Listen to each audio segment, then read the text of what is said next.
I just saw Peacemaker Season 2, Episode 3, another Rick up my sleeve, and I am all aboard the Crow train.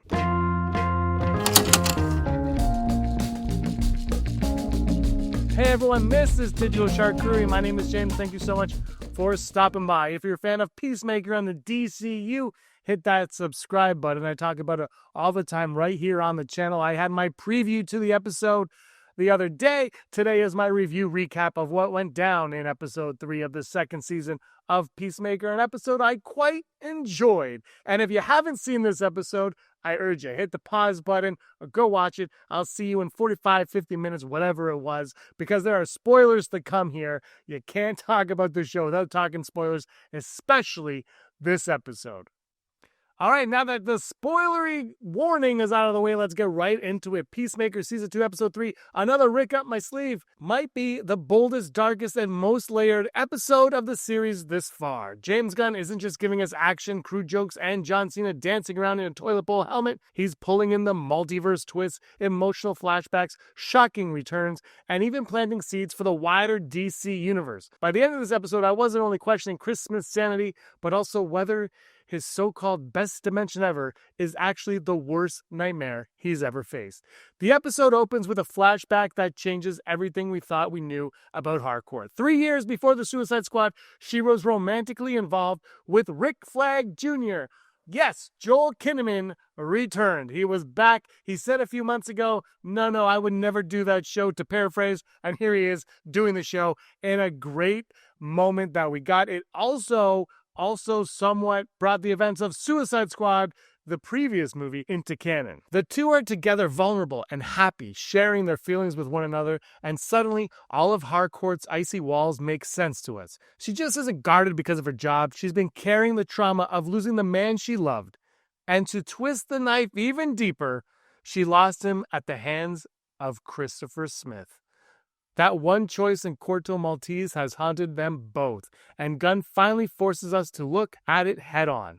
The heartbreak in the flashback reframes every look Hardcourt has given Chris since season 1. She may feel something for him, but how can she ever move past what he did? James Gunn has had this idea for a while now. In fact, in season 1, he even told Jennifer Holland about this backstory between her and the reason why she doesn't like Christopher Smith, why she doesn't like Peacemaker. He told her way back then. So this has been something that he's had in the back of his mind for quite some time. And the way it played out, I thought was fantastic. And again, I'm such a big fan of the Suicide Squad that anytime you want to give any kind of reference to it, I'm all in.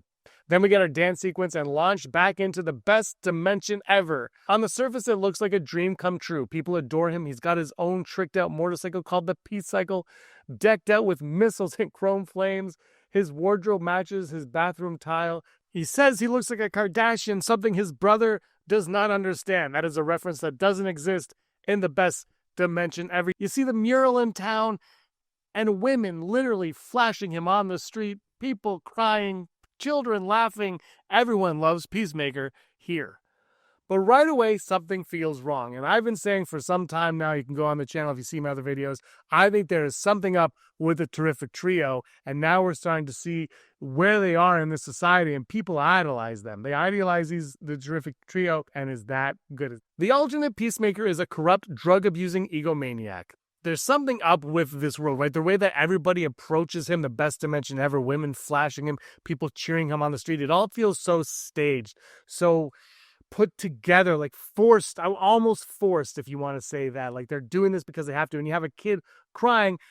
And this whole episode leading into this episode from the previous episode is about Peacemaker meeting up with Hardcourt in this dimension, in the best dimension ever. He wants to meet Hardcourt, and she agrees, but on certain terms. And that's when he goes to meet her, and he sees Rick Flag Jr. over there. He is alive and well, and a little bit nerdier and goofier in this dimension. I actually really like the performance of Joel Kinnaman in this. I thought, you saw him as the Rick Flag that we know and love at the beginning, and then you see this new version of the character now, and he's stumbling around spying on Hardcourt and Peacemaker as they're having their conversation at Argus. You don't know how far it's going to go, and you have a feeling like this isn't the end of Rick Flag in this story, and he's going to be one that's probably going to expose the truth about what's going on in this dimension. Maybe not, but that's where I kind of see it going. But again, this dimension, there's something very off with the dimension, and there's something off with the Terrific Trio, and I just don't believe that they're good people, especially since everything mirrors everything. And in dimension that we know what his family was like. And so I would suspect that we get more of that in this dimension. Maybe he succumbed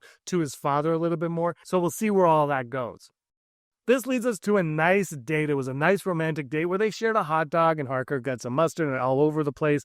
And we see Peacemaker has a sense of humor and a personality as far as to come out. And I gotta say, John Cena in this episode, this was some of his strongest acting. I, personally, that's what I thought. I think everyone's really good in the show, but I thought this episode, John Cena really elevated his game. There's a scene we're going to talk about in a little bit where he detonates a bomb, and I just thought his performance there, there's no audio. It's very subtle, right? It's all reaction, which is acting. And I thought he did a great job of that, which takes us back to the date where he's having this date, and in it we see a bunch of people are running. You're like, oh, okay, poop's about to hit the fan, and then one of them trips, falls, and just explodes, and this massive explosion knocks Hardcourt Peacemaker down. And you find out that this group are all part of the Sons of Liberty, who have been blowing up subdivisions and all these government buildings all over this dimension for quite some time, something that Peacemaker can't believe he's hearing, and he decides to take matters into his own hands. The cops can't go in. Sons of Liberty, they have a hostage, and he says, you know what, I am the Peacemaker, I'm going to go make this right. And he goes in, and a cop mentions to Hardcourt, isn't that Peacemaker? He's not wearing his costume. That was mentioned for a reason. I think we're going to come back to that. So Peacemaker does this thing. He gets in there, and there's a massive assault in this building.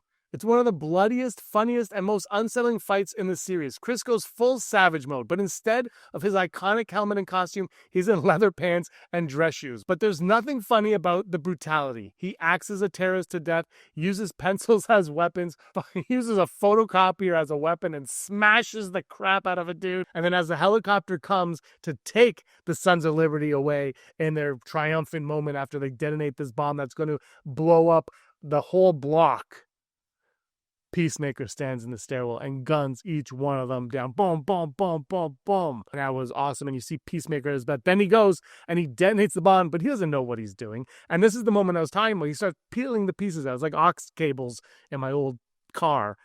And he takes them all out, and the clock goes to 0, and nothing happens. And there's a sigh of relief, oh, there it is. But what makes the whole fight leading into this so great is this is Peacemaker fighting his demons. He's been fighting his addiction of killing for so long, and he's finally letting loose. And we see the brutality that this character can deploy when he deems it necessary. While this is all going on, we get some hilarity with Vigilante, Adebayo, and Hardcourt. They all waking up hungover from the party the night before that they had. Economos is nowhere to be seen. They got to make sure he's not dying. Vigilante, again, he's like, oh, I know all facts about I like spiders, and he has this whole, it's a funny little gag thing. He goes to check on Economos. While he checks on Economos, Argus calls, and they want to know why he didn't tell them about the murderous duck that Peacemaker has. And of course, Economos is like, no, it's an eagle. And Tim Meadows, no, he told me it was a duck. He's taking advantage of my bird blindness, which is a joke that I think it's run its course now, but it was still, Tim Meadows' delivery, though, is just, it's so perfect on all of his lines. I can't stop laughing every time he talks. Argus has hired an old eagle hunter, played by Michael Rooker, who's going to come and take down Eagley. And look, I hope that doesn't happen, but it could happen, but I hope it doesn't happen. But this is the kind of show where you're like, I don't know if anybody's really safe in this. I mean, obviously Peacemaker's safe, but I don't know if Eagley is, because Eagley going down can change everything about Peacemaker, about Christopher Smith, right? If Eagley goes down, maybe that's when he's like, I'm just going to go live in that dimension. And then he realizes that dimension is not what he thought it is at all. I think there's something going on with the Terrific Trio and that dimension. There's something not right about all of it, and he's going to learn that the hard way. But Eagley, I don't really think he's going to go, but if he does, I think that could be the next step that gets him there. Because of where this episode ends, next week is going to be intense, I think. And of course, Judo Master makes his grand return, and he's still obsessed with his Cheetos. Now he's reluctantly working with Economos, who he refers to as Fatty. Argus has now acknowledged the dimensional breach and prepares to send reinforcements. The episode name drops kryptonite bullets, Superman's first appearance, and even hints at Martian Manhunter. And the episode ends with a great musical montage of Peacemaker returning to his dimension and Argus making their way to his doorstep to take him down and to take Eagley down. And you know that Economos doesn't want any part of that. And Judo Master is out there, and we know from the trailers that there's going to be a bit of a show down there. This episode I thought was spectacular. Greg Mottola, one hell of a director, did another great job on this one. A few of the jokes, like I said, they seem to be running their course. Sometimes it goes a little bit too long. There was a couple gags that felt very sitcom-y to me, but for the most part, like this episode, I like honestly, if I were to rate it out of 10, like an 8.5 at the lowest, probably maybe a 9. It was entertaining. Like when it ended, I was like, oh yeah, this has to end at some point. I guess that's how it's going to be. And this is the third episode. We've got so much more to go. You're starting to see the pieces build. I think it's going to be a lot of that dimension, and we're going to learn that dimension is not so great. But we're learning more about this, the QUC and why Argus wants it, and they want to shut it down for good because of what it did to Metropolis, and they're worried about the rest of the world. And we're going to see more of that. And again, the bigger picture is, where does this lead to? Where is this going, especially with the announcement of Man of Tomorrow? I have a video coming out tomorrow morning that's going to talk a little bit about that as well. And Martian Manhunter makes an appearance in that video because I think the seeds are being planted for James Gunn to really, really wow us. And this episode of Peacemaker did all of that. Eagley wasn't even in it, but you felt Eagley go toe-to-toe. And I just, again, he starts off this episode so strong with the Rick Flag Jr. and the Hardcourt scene.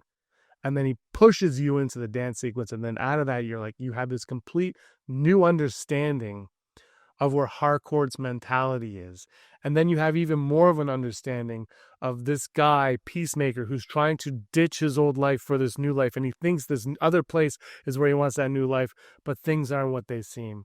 They're definitely not what they seem. Something is up with the terrific trio. There's something off with that dimension. You look at it, everything feels just so staged and so forced.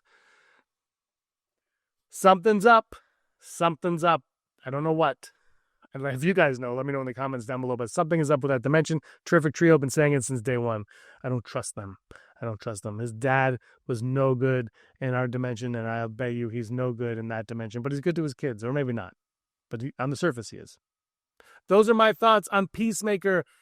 Another Rick up my sleeve. Let me know what you guys thought in the comments down below. Thank you so much for watching, everybody. I really appreciate your time. Hit the like button, subscribe button, and until next time, may you be the master of your own universe.